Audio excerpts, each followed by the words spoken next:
Isang magandang umaga po sa ating lahat. Narito ang latest na weather update ngayong araw ng Sabado, February 8, 2025. Sa kasalukuyan po, inaasahan pa rin natin ang mga pag-ulan sa ilang bahagi po ng ating bansa dulot po ng epekto ng northeast monsoon o hanging amihan, pati na rin po ng shear line as well as yung easterlies, yung mainit na hangin na nanggagaling sa karagatang Pasipiko. Kung ikita po natin dito sa ating latest sa satellite animation, meron po tayong namamataan na mga kapal na kaulapan na nakakaapekto lalong-lalo na po dito sa may bahagi ng Southern Luzon at Kabisayaan. Yung mga kaulapan po na yan ay dulot ng epekto ng shear line o yung pagsasalubong ng malamig at mainit na hangin, at dahil po dyan sa shear line, magiging maulan po or malalakas ang mga pag-ulan sa bahagi po ng Southern Luzon, pati na rin po sa Kabisayaan ngayong araw. Samantalang dito naman po sa malaking bahagi or nalalabing bahagi ng Luzon area ay patuloy pa rin ang pag-iral ng hanging amihan or northeast monsoon.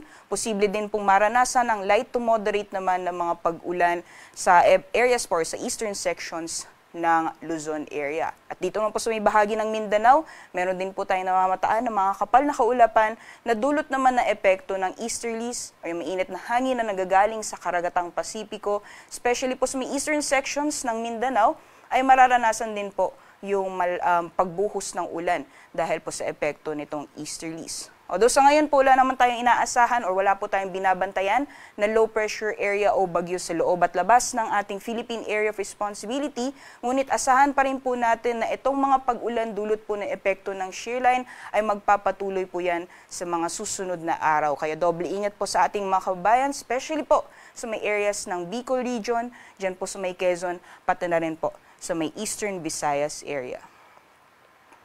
Dako ko tayo sa magiging lagay ng panahon ngayong araw dito po sa Luzon. Dulot po ng epekto ng northeast monsoon, asahan po natin yung light to moderate at paminsang-minsang malalakas na pagbuhos ng ulan. Dulot po ng epekto ng hanging amihan dito po sa may Cagayan Valley, Cordillera Administrative Region, gayon din sa Aurora at dito po sa may Metro Manila area. So possible pa rin po yung mga pagulan ngayong araw at sa nalalabing bahagi po ng Luzon or most parts ng Luzon, dyan po sa Calabarzon, Bicol Region, pati na rin po sa may Maropa, makakaranas din po tayo ng moderate to heavy na mga pagulan dulot naman na epekto nitong shear line. For the rest of Luzon, dyan po sa Ilocos Region and for the rest of Central Luzon area, possible pa rin po yung partly cloudy to cloudy na kalangitan. May mga chance lamang po ng mga panandalian o mga biglaang pag-ambon dulot pa rin epekto ng hanging amihan.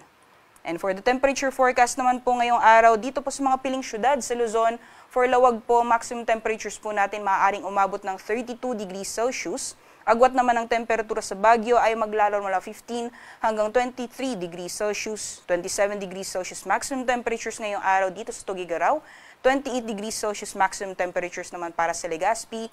Dito po sa Tagaytay, 21 to 27 degrees Celsius agwat ng temperatura at maximum temperatures ngayong araw dito sa Metro Manila ay maaaring umabot ng 29 degrees Celsius.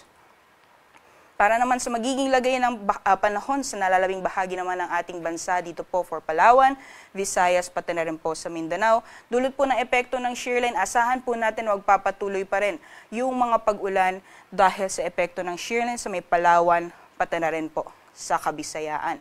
At dito naman po sa may eastern sections ng Mindanao, dyan po sa Caraga at Davao Region, makakaranas din po tayo ng mga pag-ulan dulot naman na epekto ng easterlies. For the rest of Mindanao, asahan po natin yung partly cloudy to cloudy skies at kung may mga pag-ulan man, panandalian lamang po ito na pagbuhos ng ulan dulot po ng mga isolated na thunderstorms. Temperature forecast naman para sa mga piling syudad sa Palawan, Visayas at Mindanao area. Dito po sa Calayan Islands, maaaring umabot po ng 31 degrees Celsius maximum temperatures, 30 degrees Celsius para sa Puerto Princesa. Maximum temperatures naman para sa Iloilo at sa Tacloban, aabot ng 30 degrees Celsius, 26 to 31 degrees Celsius agwat ng temperatura para sa Metro Cebu. At dito naman po sa Mindanao, for Zamboanga, agwat ng temperatura ay maglalaro mula 24 hanggang 33 degrees Celsius, 24 to 30 para sa Cagayan de Oro at maaaring umabot po ng 32 degrees Celsius naman para dito sa Metro Davao. Ayon po sa ating latest na weather advisory, bukas po ay inaasahan pa rin po natin yung malalakas na pagbuhos ng ulan dulot po ng epekto ng shear line. So itong areas po na shaded ng orange at yellow, dyan po mararanasan yung malalakas or matinding epekto ng shear line na posible pong magdulot ng mga pagbaha, pati na rin po yung pagguho ng lupa. So bukas po, inaasahan pa rin po natin magpapatuloy yung heavy to intense na mga pag-ulan dito po sa Quezon at moderate to heavy naman na mga pag-ulan sa ilang probinsya po ng Bicol Region, dyan po sa Camarines Provinces, Catanduanes, pati na rin sa Albay at Sorsogon, pati na rin po sa ilang probinsya ng Samar Provinces, dyan po sa Northern at Eastern Samar. So doble ingat po sa ating mga kababayan dito po sa mga nabanggit na lugar dahil inaasahan po natin magpapatuloy pa rin po itong mga pag-ulan dulot na epekto ng shear line, possible na tumagal po yan hanggang sa darating na Tuesday. So mataas po yung mga posibilidad na mga pagbaha, pati na rin po yung pagguho ng lupa. Doble-doble ingat po sa ating mga kababayan dito po sa mga naapekto ang mga lugar.